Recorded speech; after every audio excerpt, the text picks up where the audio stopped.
Boa noite, queridos. Eu queria começar dizendo para você que você está no melhor lugar que você poderia estar no sábado à noite.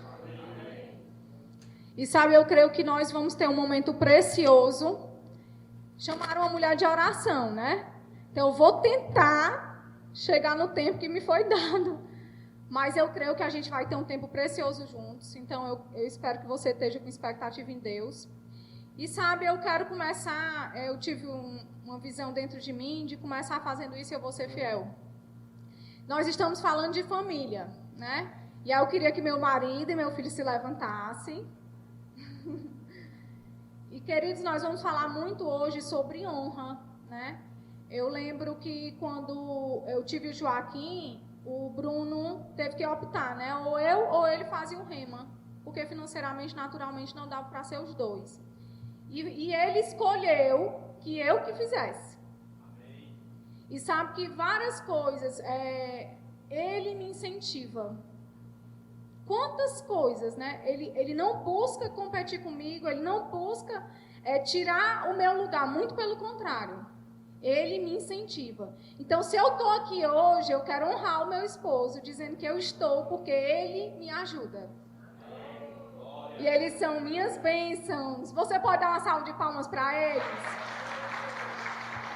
E sabe, queridos, quando a gente entende que a gente não vai para nenhum lugar sozinho, a gente começa a valorizar as pessoas que mais apostam na gente. Amém? E aí eu busquei ao Senhor, né, a respeito do que compartilhar com vocês. Sabe, eu sei que no culto de família é sempre desafiador, principalmente para quem é líder. Mas depois que eu vi uma professora do Rema, que ela ensina a família cristã, ela falou isso, aí eu entendi. Ela contando, ela relatando que uma aluna tinha chegado aos prantos lá na diretoria, dizendo que não queria fazer aquela matéria. Que queria fazer todas, mas aquela não queria. E isso é recorrente, isso ela falando, ela testemunhando isso. E quando eu ouvi aquilo, eu entendi.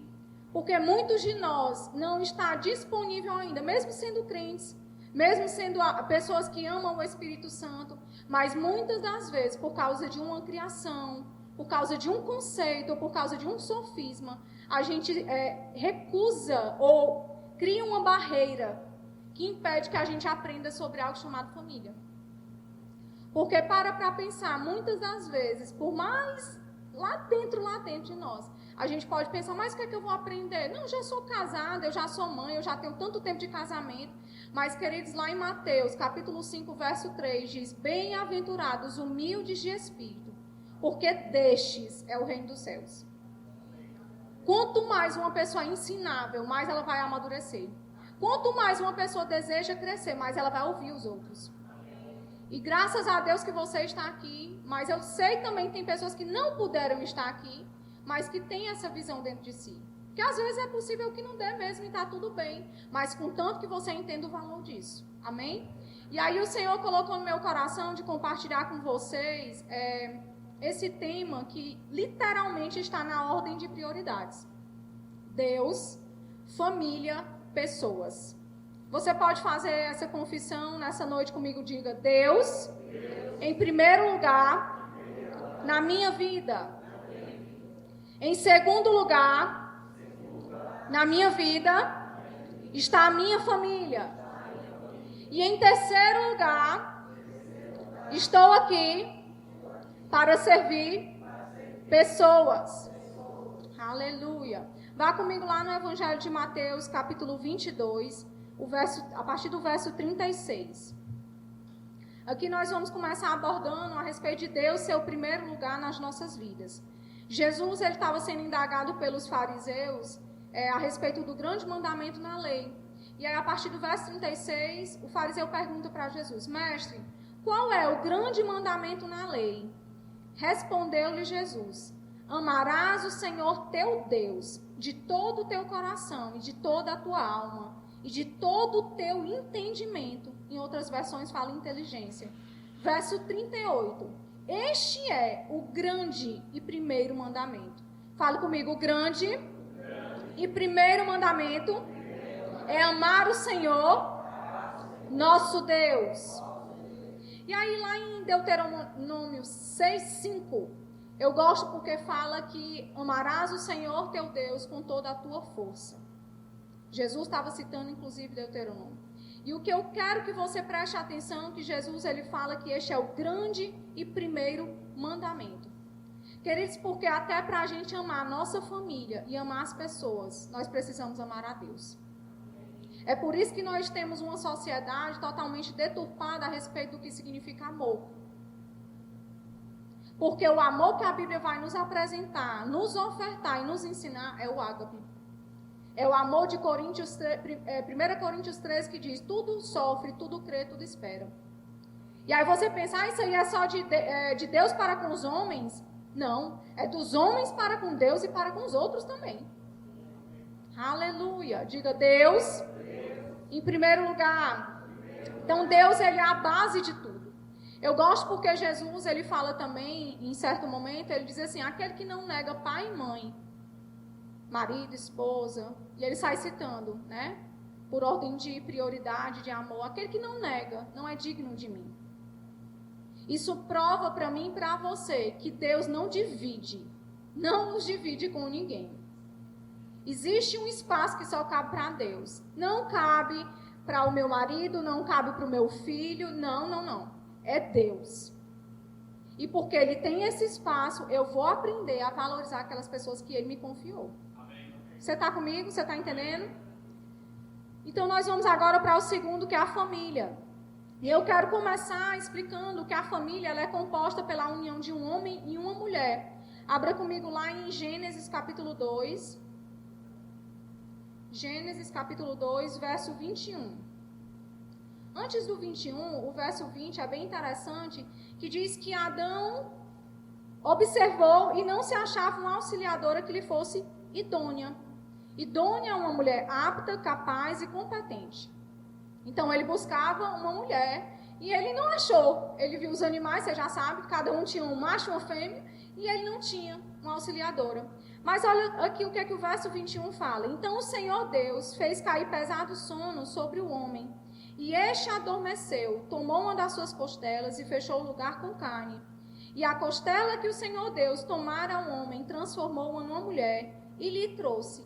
Olha como Deus foi lindo, queridos. Deus deu a mulher a Adão. Olha como nós somos presente de Deus na vida dos nossos maridos. Você não se empolgou não, homem? A sua esposa é um presente de Deus. A Bíblia está falando que Deus deu para Adão. Então aqui nós estamos vendo que o contexto de família surge entre um homem e uma mulher. Mas antes de ser entre um homem e uma mulher, existe um Deus. Foi Deus quem deu a Eva para Adão. Foi Deus quem constituiu a família. Você está comigo? Você está entendendo? Então observa que Deus ele fez isso e presenteou o homem com uma mulher idônea, uma mulher capaz. E aí vai para o verso 23 que diz assim, aí Adão fala, né? Esta, afinal, é osso dos meus ossos, carne da minha carne, chamar-se-á varoa, porquanto do varão foi tomada. Ele virou até um poeta, né? Aqui falando desse jeito. Aí o verso 24, obrigada, meu irmão. O 24 é o que eu quero chamar a sua atenção. Por isso deixa o homem pai e mãe e se une à sua mulher, tornando-se os dois uma só carne. E aí eu te pergunto, Adão teve pai e mãe natural? Responda, pode responder. Não, ele tinha só Deus, não é isso? Então por que existe o verso 24? Nós estamos no livro Gênesis, o livro da origem, do princípio de tudo. Por que está escrito então, por isso deixa o homem pai e mãe? Essa palavra não se aplica a Adão. Se aplica a quem, queridos? A mim e a você. Por quê? Porque a Bíblia vai falar que tudo que está escrito nas Escrituras é para o nosso ensino. Então, o princípio do casamento é Deus dando ao homem a esposa, ali se constitui uma família. E agora, no verso 24, vai trazer um princípio, que se nós atentarmos, muitos casamentos não estariam falidos hoje, fadados ao fracasso. E você vai entender. Porque aqui está escrito, por isso deixa o homem pai e mãe e se une à sua mulher. Nós sabemos, queridos, que coisas podem acontecer, que um jovem casal pode passar por um tempo morar com os pais, Ou a mãe fica viúva e vai morar com... E tá tudo bem, não estou trazendo esse aspecto. Não é disso que eu estou falando. Mas o que eu estou falando é o que a Bíblia vai ensinar como um princípio. E princípio é princípio. Sabe que princípio é aqui, é na China, em qualquer lugar. Princípio é Deus quem criou dessa forma. Por isso está escrito, deixa pai e mãe. Em outras palavras, o que está querendo dizer é que quando você casa, nós estamos no culto de família, nós vamos falar de homem, mulher, casamento e também de filhos. Todo mundo vai sair daqui alimentado em nome de Jesus. Mas o que eu estou querendo trazer para você é a consciência de que quando casa, ei, papai e mamãe, é muito bom, é bênção, mas agora é maridinho e mulher. É maridinho e mulher. Porque os pais têm que ter esse entendimento das Escrituras, assim como o casal tem que ter esse entendimento nas Escrituras. Eu não posso pegar, anular o meu marido e querer tomar o meu pai como aquele que vai ser o líder da família. Não. Ele era o líder quando eu estava dentro da casa dele. Sabe que quando, inclusive, um casal, e tem muitos jovens aqui, fica esse conselho, que é interessante quando você vai estudar a matéria família cristã, vai falar sobre isso, você ter cuidado até com as finanças antes de casar. Para que você não se coloque em condição de ter problema. Porque para você morar na casa de um pai e de uma mãe, coisas vão ser danificadas. Por quê? Por causa do versículo 24 de Gênesis 2. Deixa pai e mãe. Deixa pai e mãe. Porque aquilo vai interferir no sexo.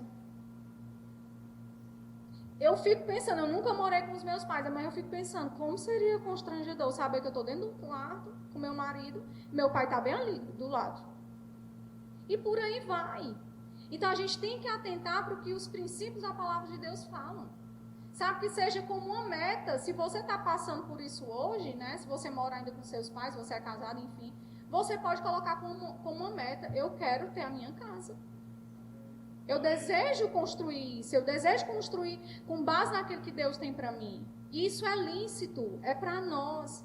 Deus deu Eva para Adão. E ali você sabe muito bem que antes de fazer isso, Deus já tinha preparado todo o ambiente. Aleluia. Então aqui nós vemos claramente isso. E o que eu acho interessante é que os dois se tornam uma só carne. Uma só carne. Nós sabemos que isso é por meio do sexo. Mas eu queria te propor uma simbologia de algo, né? Se eu for daqui nesse corredor até lá na parede final, você vai me ver aqui e lá? Não. Porque eu só tenho um corpo, não é assim? Você vai me ver lá. Eu saio daqui, eu vou para lá, você vai me ver lá. Então, o homem e a mulher, quando casam, eles são uma só carne. Significa que não tem duas cabeças, que um não vai para a direita e outro para a esquerda. Significa que nós vamos caminhar juntos, porque nós somos uma só carne. Um só pensamento, uma só disposição, um só desejo de acertar. E por isso que quando Deus é a base, eles não vão estar medindo forças. Eu não vou ser inimiga do meu esposo. Por quê? Porque Deus é a minha instrução e a instrução dele. Amém? É por isso que a Bíblia também vai falar sobre o perigo do jugo desigual. E jovens, fica esse conselho, isso é a pior furada do mundo. Ah, mas ela é tão legal, ela é tão linda, ela é tão isso, ela é tão aquilo. Pois então, deixa ela primeiro conhecer Jesus, apresenta Jesus para ela. Trabalha na vida dela como amiga. Porque se ela se apaixonar por Jesus, eu te garanto, aí você vai ter essa varoa aqui, que está escrito aqui. Idônea, capaz. Aleluia. Amém? Vá comigo em Gênesis capítulo 12, um pouquinho mais na frente. Gênesis capítulo 12, a partir do verso 1, certo? Então, a gente aprendeu aqui que o conceito de família é Deus, homem e mulher.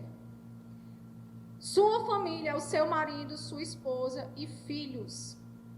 Como assim, Karine? Sua família é o seu marido, a sua esposa e filhos. E o meu pai e a minha mãe é meu familiar.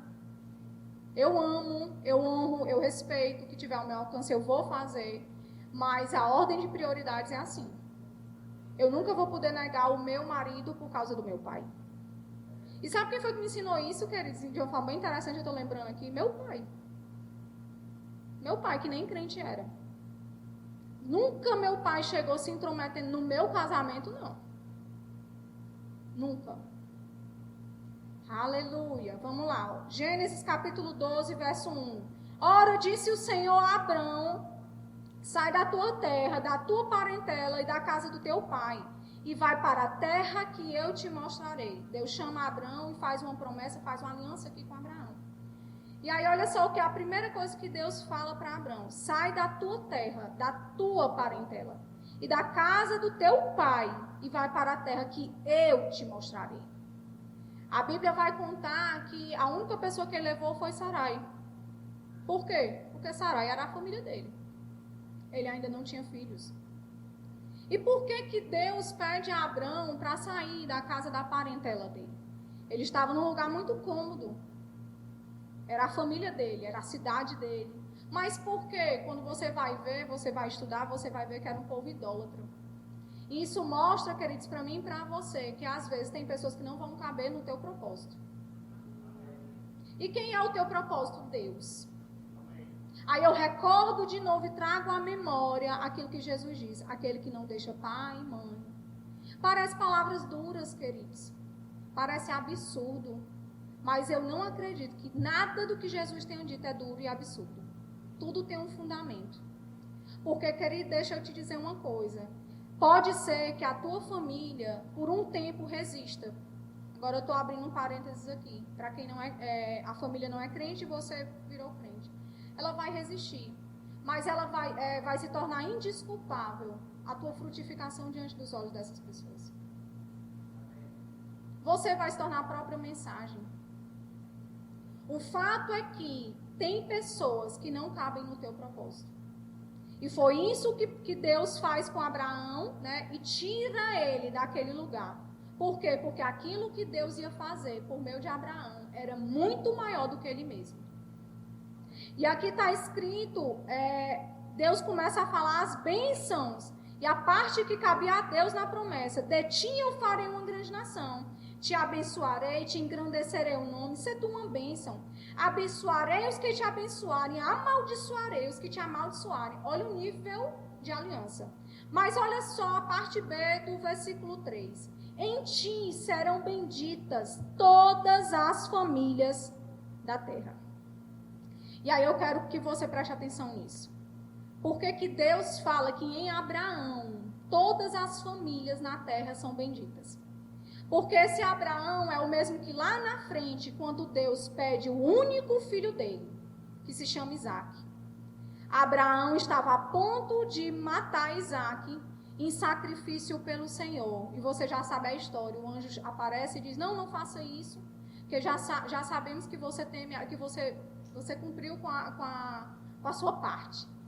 Mas aí o que acontece? Por causa que Abraão, um homem que disse sim para essa aliança, este homem deu um único filho. Por causa deste único filho, Deus pôde dar o único filho dele, chamado Jesus. Então essa palavra alcançou a minha vida e a tua vida. Como, Karine? Em ti, Abraão, serão benditas todas as famílias da terra.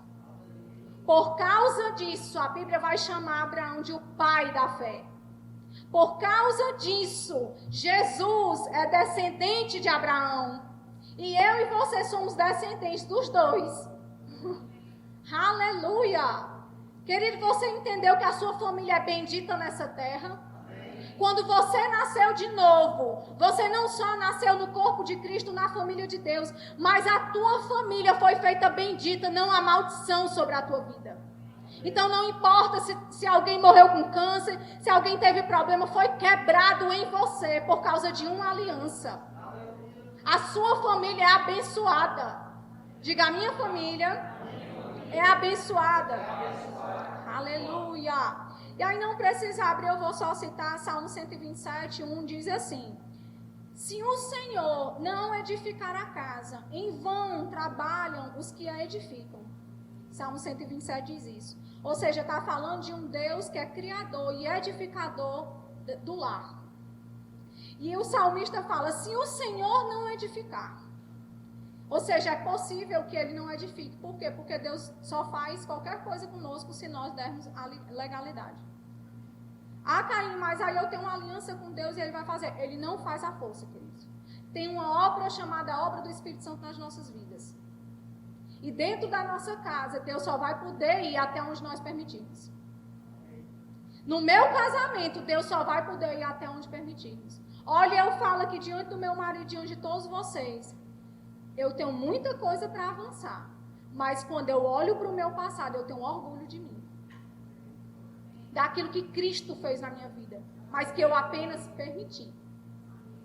Porque quando eu vou ler, inclusive, sobre família, uma pessoa que era rebelde, uma filha rebelde, uma menina super problemática, insubmissão era o meu sobrenome, um homem falar alguma coisa e eu acatar era impossível. E quando eu me vejo fazendo coisas ou lendo na escritura e tendo uma mansidão no meu coração de acolher, aí eu digo, uau, uau, aleluia, queridos, esse Deus é tremendo. Esse Deus é tão tremendo que eu estou diante de um povo pregando sobre algo que um dia, se alguém me dissesse, eu não acreditaria. Esse Deus é tremendo. Na minha e na tua casa, esse Deus é transformador. Ele edifica a casa, só permite. Nosso papel é só não atrapalhar. Aleluia. Vá comigo lá em Efésios. Sabe, queridos, às vezes a gente escuta, né, o fato de que, casar não tem manual, filho não tem manual. Tá aqui o manual. Isso aqui é o nosso manual. Palavra de espírito e vida. Em outras palavras, transforma. Não tem lá desajustado, queridos, que Deus não possa transformar. Efésios capítulo 5. Verso 22. Aqui nós vamos ver nesse manual, Efésios 5, 22, a partir do verso 22, a base do bom funcionamento no lar. Aqui nós vamos ver sobre marido, esposa e filhos. Você que está aqui é solteiro, você já está sendo vacinado e instruído para quando você for casado. Porque essa é a vontade de Deus. Porque muitas das coisas que eu sofri, que meu esposo sofreu, é porque a gente não cresceu num lar cristão. Às vezes tem coisas que a gente vai aprender com os perrengues da vida, por quê? Porque não tinha palavra. Mas tudo aquilo que nós podemos ter de conhecimento está sendo ofertado para nós, a oportunidade de mudança. Aí está escrito aqui, o lar cristão, marido e mulher. Versículo 22. As mulheres sejam submissas ao seu próprio marido, como ao Senhor. Porque o marido é o cabeça da mulher, como também Cristo é o cabeça da igreja, sendo este mesmo o salvador do corpo. Como, porém, a igreja está sujeita a Cristo, assim também as mulheres sejam em tudo submissas ao seu marido. E aí vamos mastigar, engolir, ruminar isso aqui. Olha que interessante como o apóstolo Paulo escrevendo aos Efésios, ele não era um homem casado, mas ele era um homem cheio do Espírito. E ele estava aqui inspirado pelo Espírito de Deus para falar a respeito do que é casamento, do que é família. E ele fala algo pontual com as mulheres. Ele fala, mulheres sejam submissas ao seu próprio marido. Por que ele é tão pontual? Você não vai ver ele citando várias coisas, ele só é pontual com relação à submissão. Por quê? Porque submissão, ela está associada a honra e respeito. E todos os homens desse universo todo, até aqueles que talvez não tenham coragem de dizer, mas eles amam ser honrados e respeitados. Até aqueles que forem casados com feministas, que não é o nosso caso, porque nós somos femininas, mulheres cheias do Espírito Santo. Mas até os que são do mundo, eles não são satisfeitos com desonra e desrespeito. Por quê? Porque foi Deus quem criou o homem. Nós lemos isso em Gênesis. Então, Deus, como Criador, Ele sabe o que Ele colocou dentro do homem. E para o homem isso é muito importante. A honra, o respeito. E submissão é justamente isso, é você honrar e respeitar. E aqui eu acho interessante que o apóstolo Paulo, pela inspiração do Espírito, ele vai dizer como deve ser essa submissão.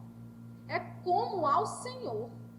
Em outras palavras, o que ele está ensinando para mim e para você é que quando você olha para o seu cônjuge, a esposa, olhar para o seu marido, veja Jesus.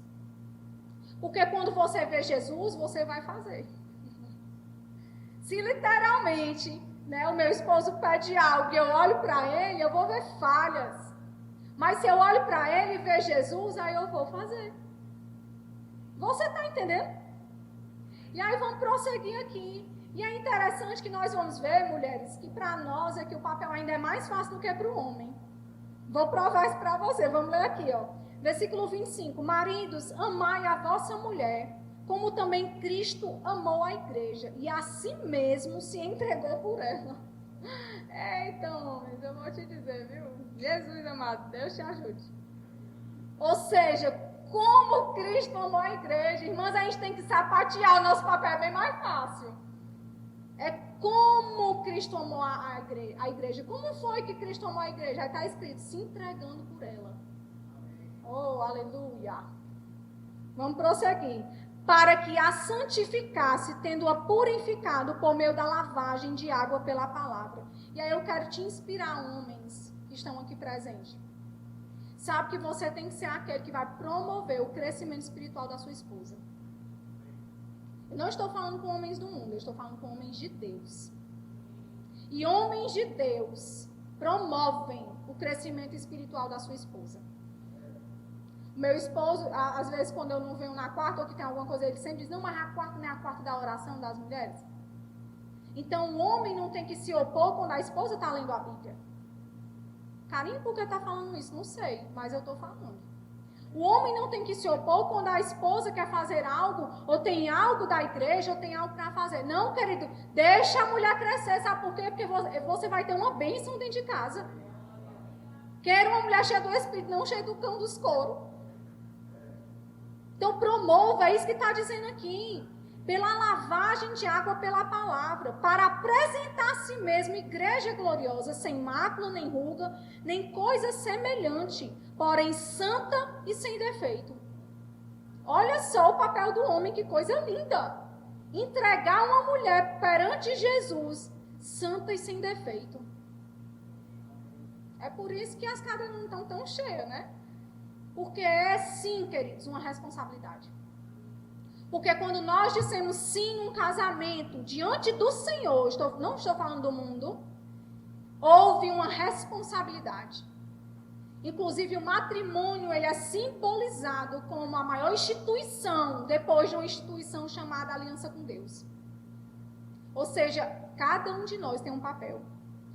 Assim também os maridos devem amar a sua mulher como ao próprio corpo. Quem ama a esposa a si mesmo se ama, porque ninguém jamais odiou a própria carne, antes a alimenta e dela cuida. E aí eu gosto disso aqui, porque a mesma coisa que Paulo, pelo Espírito de Deus, foi pontual com as mulheres a respeito de submissão, que significa honra e respeito, ele também é pontual com os homens, trazendo o que é prioridade para as mulheres. Por quê? Porque Deus criou as mulheres e sabe como elas funcionam. E como é que a mulher funciona? Sendo alimentada e bem cuidada. As mulheres vão entender. Fazer uma unha, talvez uma ou outra não ache isso tão interessante, mas a maioria é importante. E eu me lembrei agora de um caso, de um casal amigo nosso, que foram embora até para o Canadá. E ela era muito boa na parte das finanças. Então, ela ficava responsável por organizar as planilhas, fazer tudo. Então, era engraçado que ela se reunia com a gente e ela dizia, às vezes eu nem durmo fazendo as planilhas, tudo que pode fazer para economizar e tudo. E uma vez ela compartilhando comigo, essa minha amiga, ela disse assim, eles são cristãos, né? E ela dizendo que estava fazendo uma simulação para tentar enxugar as despesas. E lá na simulação ela começou a cortar um monte de coisa do salão de beleza. E aí ela foi mostrar para ele, meu filho, aqui eu cortei e tal. Aí ele disse, isso aqui, você cortou? Ela disse, cortei, porque tá vendo como é que tá a situação? Ele olhou para ela e disse assim, isso aqui nós não negociamos. Ela olhou para ele e disse, como assim? Ele disse, porque isso é importante para você. Presta atenção. Uma mulher, quando ela é bem cuidada, bem alimentada, as mulheres sabem, quer dizer, eu não sei se os homens se empolgam quando tem esse convite, vamos jantar fora? A mulher não, a mulher já pensa, meu Deus, eu vou olhar para a sociedade, eu vou me arrumar, Eu vou tomar um banho, eu vou ficar cheirosa, vou ficar bonita. É bom demais. A mulher se empolga. Bem alimenta e dela cuida. Você vê que é totalmente distante da realidade do homem. O homem é submissão, respeito e honra. A mulher não. Bem alimentada e bem cuidada. Por quê? Porque Deus sabe que Ele nos fez assim. Amém? Você está sendo edificado? E aí olha só o que, o 31 diz. Eis porque deixará o homem a seu pai e sua mãe, se unirá a sua mulher e se tornarão os dois uma só carne. Olha só, repetindo o princípio de novo. Repetindo o princípio que está escrito lá em Gênesis. E aí no final do verso 33 diz, a esposa respeite ao marido. Uau! De novo, mulheres. E a esposa respeite ao marido. Então, se o esposo diz que ele não gosta de certa coisa, você por respeito, você vai fazer aquilo. Você por respeito, você vai fazer aquilo. Amém? Aí aqui no capítulo 6, vamos ver aqui, o lar cristão, filhos e pais. Aí mesmo você já vai ver, 6:1. Diz assim, agora é com os filhos que Deus vai falar conosco. Filhos, obedecei aos vossos pais. E aí, de novo, Paulo, pelo Espírito de Deus, vai dizer como é o modo. E o modo é no Senhor. Em outras palavras, significa que quando você olha para o seu pai e para a sua mãe e você vê defeitos, você vai olhar e vai ver Jesus. E aí você vai obedecer. Porque nós vamos ver aqui claramente, de novo, Deus sendo pontual. Por quê? Porque para um pai e para uma mãe, o que é mais importante a respeito dos filhos é algo chamado obediência. Por quê? Porque tem coisas que às vezes o jovem, a criança, o adolescente não entende. Por mais que ele ache que ele é o sabichão, que ele é o entende tudo, ele não sabe. E aí é onde entra o princípio da obediência. Que para obedecer você não tem que compreender tudo. A obediência é um princípio do coração. Tanto que a obediência não é quando os pais somente estão na frente. É quando eles estão ausentes, principalmente. As coisas que mais eu me senti honrada com relação ao meu filho é quando ele chegou para mim dizendo assim, mamãe, eu fui em tal canto, dando um exemplo, e me ofereceram muito chocolate. E eu disse que não queria, mas eu queria, mamãe, mas porque eu sei que a senhora não deixa eu comer muito, eu não comi. Aquilo é como uma explosão dentro do coração de alegria. Por quê? Porque isso chama-se princípio da obediência. A criança, mesmo desejando aquilo, mas porque ela entendeu o princípio de obedecer, mesmo sem entender tudo, mas o princípio ela entendeu, ela pratica. Então, filhos, obedecei. Jovens, as crianças, adolescentes, você está sendo gravado, fica registrada. A obediência é pontual para com os filhos. Aí o verso 2 diz, honra, olha aqui, a honra. Honra teu pai e a tua mãe, que é o primeiro mandamento com promessa, para que te vá bem e sejas de longa vida sobre a terra. Olha só o princípio que traz a bênção, o benefício. Para que te vá bem e sejas de longa vida sobre a terra. E aí o verso 4 vai falar com os pais. E eu acho isso extraordinário. Porque eu não sei vocês, mas eu fui criada dentro de uma casa, meus pais sempre foram uma bênção, cheio de virtudes, mas eu só estou pontuando essa parte aqui para edificar a tua vida. Eu fui criada num ambiente que pai e mãe não erram. E aí eu gosto porque a Bíblia não mostra isso. A Bíblia mostra que Deus trata com os pais, sim. E que se Deus trata conosco, querido, não vai precisar sermos chamados nas escolas, passarmos vergonha. Sabe, uma das maiores alegrias que eu tive na minha vida foi quando a professora do Joaquim me chamou na escola e ela disse assim, eu fui receber o boletim, né, e tudo, elas dão um feedback, né? E ela disse assim pra mim, ela disse, mãezinha, eu tinha muita vontade de conhecer quem era a mãe do Joaquim. Porque o seu filho é uma das crianças mais extraordinárias que eu conheci. E ela começou a me relatar o porquê. Quando as crianças estão brigando, ele é que apazigua. Ele é uma criança altamente obediente a mim. Claro que ele é uma criança, ele tem as coisas de criança. Mas ele é super obediente a mim. Ele é um menino generoso em alto grau. Ele simplesmente me impacta com as atitudes dele. Porque eles não têm prazer maior para um pai e para uma mãe do que isso.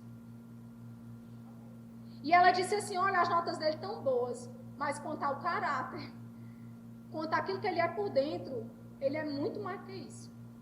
Eu saí de lá com os olhos aqui, ó, com as lágrimas aqui querendo cair.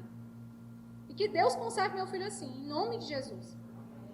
Mas isso é para mostrar que, de fato, queridos, aquilo que a gente vai trabalhando nas nossas crianças, nos nossos filhos, funciona. Funciona. Amém? E aqui, no verso 4, fala, vós pais, não provoqueis aos vossos filhos a ira. E eu fiquei meditando, o que é que pode levar um filho a ficar irado, rebelde? Não vamos dizer, queridos, que é 100%, porque cada ser humano tem escolhas. É possível que um pai e uma mãe façam tudo perfeito, ou o máximo perfeito, e essa criança escolheu o caminho errado. Claro que sim. Mas o fato é que eu fiquei meditando e pensando, o que é que traz ira a um jovem, um adolescente, uma criança? E eu cheguei a uma única conclusão, a uma palavra chamada hipocrisia. Eu não sei o contexto da tua família, mas quando eu era adolescente, eu queria entender o porquê que eu não podia coisas que eu via meu pai e minha mãe fazendo. E aquilo me machucava muito, porque eu tentava entender por que ele pede para eu não fazer isso e ele faz. Ele pede para eu não falar palavrão e ele fala. Isso vai gerando ira na criança, no adolescente. Porque ele começa com questionamentos, como é que pode? E muitas das vezes, ele às vezes não tem a oportunidade nem de expressar o que sente. E isso é um grande erro. Como pai e mãe, eu quero trazer você essa reflexão. Que eles deixem seu filho expressar o que ele sente. Porque ali onde você vai poder ensinar. Eu nunca tive a oportunidade, eu e minha irmã, de dizer, pai, a gente não gosta, não concorda com isso. Se fosse falar qualquer coisa, o grito era daqui para ali. E, queridos, isso não é a vontade do Senhor. Por isso que está escrito, pais, não provoquei vossos filhos a ira. Não provoquei eles a ira. Ou seja, viva uma vida que ele possa se inspirar. Eu não estou falando de uma vida perfeita, queridos. Na minha casa não tem ninguém perfeito. Mas eu estou falando de uma vida que olha para a palavra e deseja ardentemente praticar. Ser encontrado como praticante dessa verdade. E aí ele vai falar, né? Mas criai-os na disciplina e na admoestação do Senhor. Disciplina, você sabe muito bem, é impor limites. É ter regras. Porque qualquer lugar que você vai tem regras. O trânsito tem regras, senão vai ter prejuízo. Na escola vai ter regras. Por isso, muitas crianças, quando chegam em qualquer contexto, ninguém consegue domá-las. Parece um boi selvagem. Por quê? Porque não tem regras. Porque o pai e a mãe sempre passam a mão na cabeça. E sabe que nós temos que estimular nossos filhos a serem extraordinários. Não sei como foi a tua criação, mas a minha criação a gente estava conversando hoje, né? Que dizia assim, se tu apanhar na rua, apanha em casa. Era estimulando a revidar. Mas nós somos crentes, queridos, nós não estimulamos isso. Joaquim já chegou em casa contando que levou um empurrão do amigo. E ele chateado, eu deixei ele falar. Quando ele parou de falar, eu disse assim, que tal você perdoar? Mas mamãe, não sei o que. Que tal você perdoar?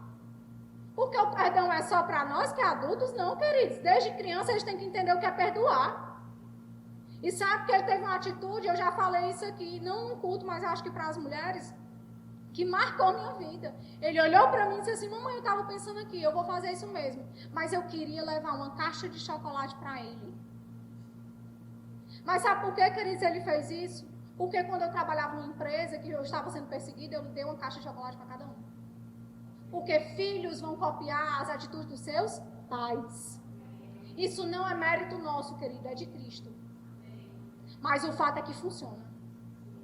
Funciona. Os nossos filhos são uma bênção.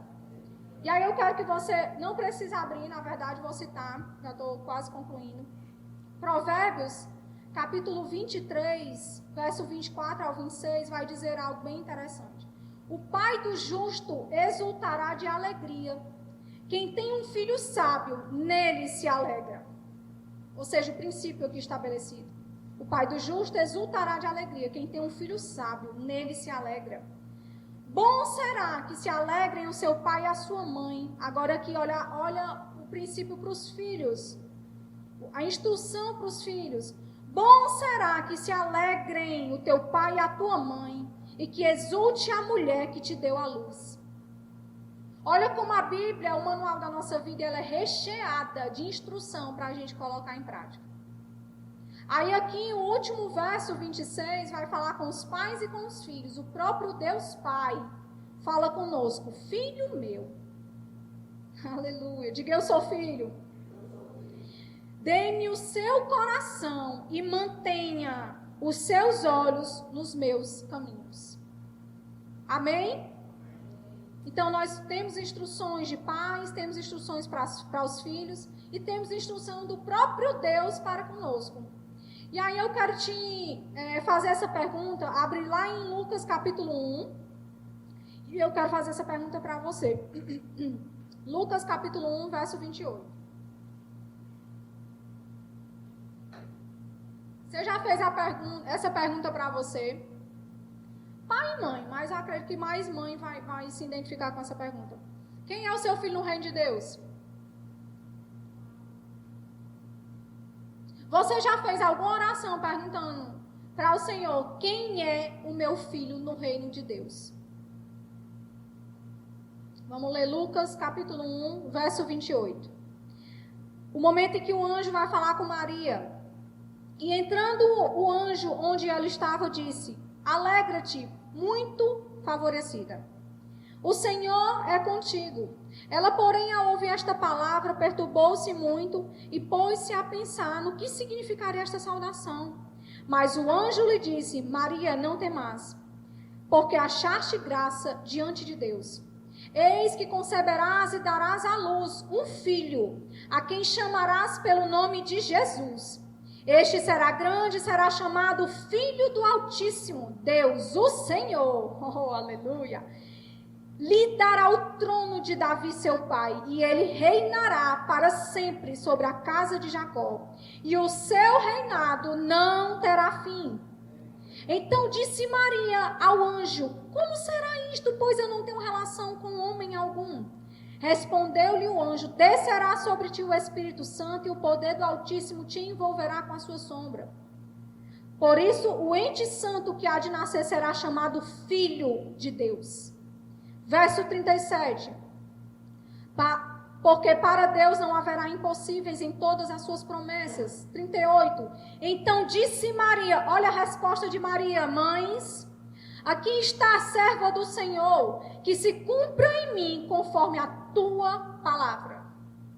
E eu queria que o irmão viesse do violão. O que Deus está mostrando aqui para nós, queridas? Que na verdade a Bíblia vai falar que quando nós nascemos, Deus já tinha um plano para nós. Nós somos um projeto de Deus. Se cada ser humano é um projeto de Deus, aí eu te pergunto: quem é teu filho no reino de Deus? Quem é a tua filha no reino de Deus? Como você tem orado pelo seu filho, pela sua filha? Como você tem administrado, incentivado aquilo que Deus mesmo tem para ele e para ela? Nós não devemos, queridos, criar os nossos filhos para meramente ser bem-sucedidos naturalmente. Nós temos filhos eternos. Nós temos filhos eternos. A nossa maior missão é os nossos filhos. Quem é o seu filho no reino de Deus? Que nós possamos... Você pode ficar de pé. Nós vamos tirar um tempo de oração. Que nós possamos entender, queridos, que Deus, Ele está convocando a cada um de nós na noite de hoje. E Ele vai sair ministrando aos nossos corações. Ele vai nos estimular. O Espírito Santo vai nos estimular. Mas que nós possamos olhar para os nossos filhos com a ótica do Senhor.